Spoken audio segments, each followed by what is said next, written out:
Student class 5th subject Hindi grammar lesson 2। Today topic सर्वनाम। कल की वीडियो में मैंने आपको सर्वनाम की परिभाषा के बारे में बताया था। आज की वीडियो में आपको सर्वनाम के प्रकारों के बारे में बताऊंगी। सबसे पहले आता है सर्वनाम किसे कहते हैं। सर्वनाम किसे कहते हैं? संज्ञा के स्थान पर प्रयोग होने वाले शब्दों को क्या कहते हैं? सर्वनाम। किसे कहते हैं? सर्वनाम। संज्ञा के स्थान पर प्रयोग किए जाने वाले शब्दों को सर्वनाम कहते हैं। सर्वनाम कितने प्रकार के होते हैं? 6 प्रकार के होते हैं। कौन कौन से होते हैं? 6 प्रकार के। पुरुषवाचक, निश्चयवाचक सर्वनाम, अनिश्चयवाचक सर्वनाम, संबंधवाचक सर्वनाम, प्रश्नवाचक सर्वनाम, निजवाचक सर्वनाम।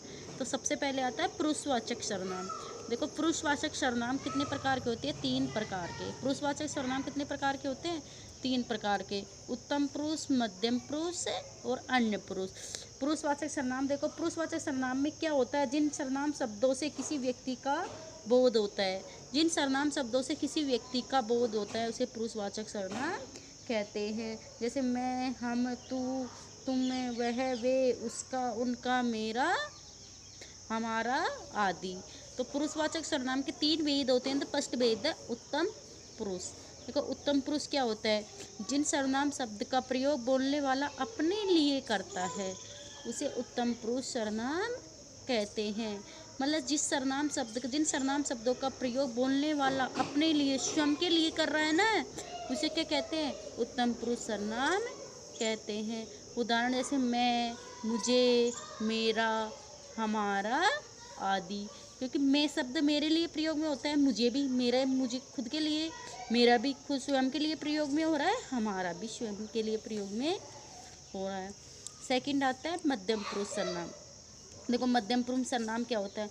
बोलने वाला व्यक्ति सुनने वाले व्यक्ति के लिए जिस सर्वनाम शब्द का प्रयोग करता है उसे मध्यम पुरुष सर्वनाम कहते हैं। मतलब बोलने वाला व्यक्ति किसी से कुछ बोल रहा है और जो सामने वाला सुन रहा है ना, उस व्यक्ति के लिए प्रयोग में करते हैं, उसे कौन सा सर्वनाम कहते हैं? मध्यम पुरुष सर्वनाम। जैसे एक बोल रहा है, दूसरा सामने वाला सुन रहा है, तो उसके लिए प्रयोग करते हैं। जैसे तुम्हें, तू, तुम्हारा, आपका आदि।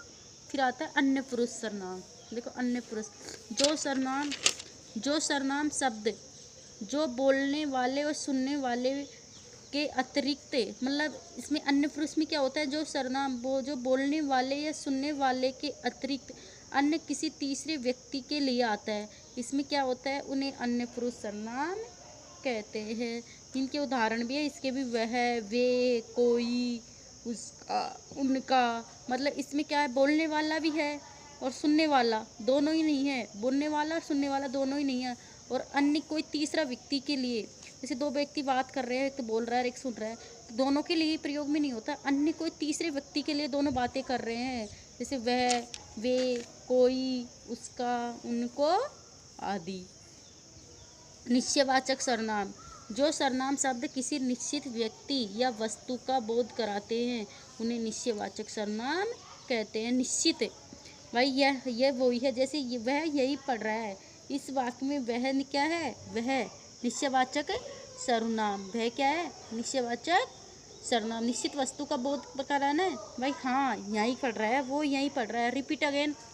पुरुषवाचक सर्वनाम 3 प्रकार के होते हैं। उत्तम पुरुष, जिन सर्वनाम शब्द का प्रयोग बोलने वाला अपने लिए करता है उसे उत्तम पुरुष सर्वनाम कहते हैं। एग्जाम्पल है मैं, मुझे, मेरा, हमारा आदि। मध्यम पुरुष, बोलने वाला व्यक्ति सुनने वाले व्यक्ति के लिए जिस सर्वनाम शब्द का प्रयोग करता है उसे मध्यम पुरुष सर्वनाम कहते हैं। एग्जाम्पल है तू, तुम, तुम्हारा, आपका आदि।